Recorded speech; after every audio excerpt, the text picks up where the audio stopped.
Nakakapagod ba ang magmahal? Kasi 'di ba, human nature 'yun eh. Kung nakakapagod magmahal, bakit pa tayo nagmamahal? Bakit pa natin hinahayaan ang puso natin na magmahal?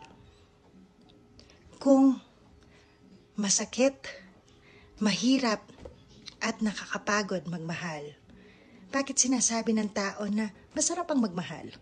Bakit patuloy kang nagmamahal kung napapagod ka rin lang magmahal?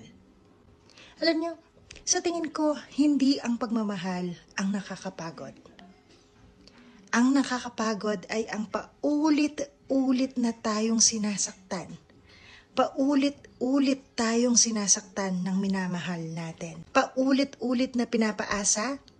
Paulit-ulit na pinapaniwala sa isang kasinungalingan. Yun ang nakakapagod. Hindi tayo pagod na akong magmahal, kundi pagod na tayong masaktan.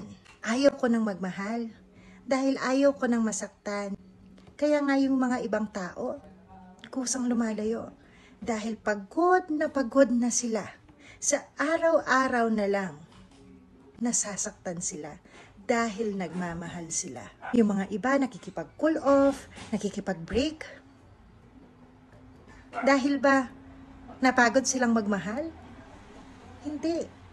Dahil napagod silang nasaktan.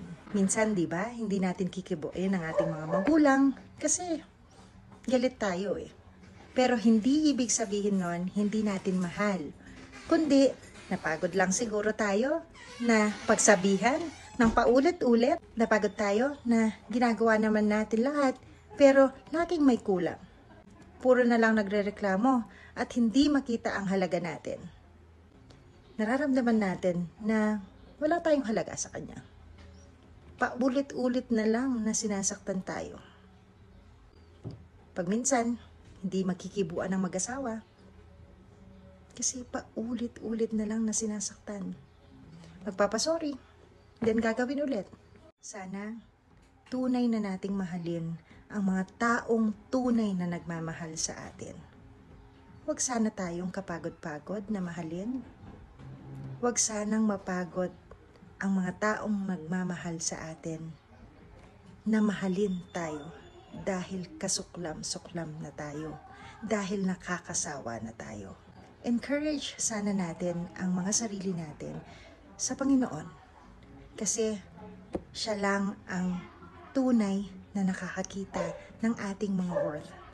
Siya lang ang tunay na mahalaga. Hindi man makita ito ng tao, hindi man makita ito ng ibang tao, ng kapamilya mo, ng kaibigan mo, pero siya, nakikita niya lahat. At alam niya kung ano ang nasa puso natin. At hindi niya tayo sasaktan.